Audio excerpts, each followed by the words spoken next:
আধিপত্য বিস্তারের জেরে ব্রাহ্মণবাড়িয়ার ছাত্রলীগ কর্মী আশরাফুর রহমান ইজাজকে হত্যা করা হয়েছে বলে জানিয়েছে পুলিশ। দুপুরে নিজ কার্যালয়ে জেলা পুলিশ সুপার সাখাওয়াত হোসেন সংবাদ সম্মেলনে এ তথ্য জানান।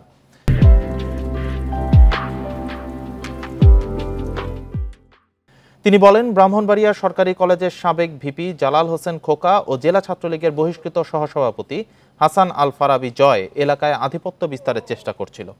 তবে তাদের জন্য বাধা হয়ে দাঁড়ায় ইজাজ ও আরও কয়েকজন।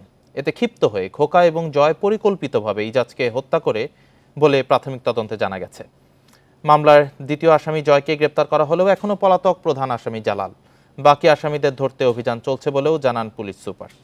গত বুধবার ব্রাহ্মণবাড়িয়া সদর উপজেলা পরিষদ নির্বাচনের ভোট গ্রহণ শেষে ইজাজকে গুলি করে হত্যা করা হয়। এ ঘটনার একটি ভিডিও সামাজিক যোগাযোগ মাধ্যমে ছড়িয়ে পড়ে। বৃহস্পতিবার জয় সহ 16 জনের বিরুদ্ধে মামলা করেন নিহতের বাবা।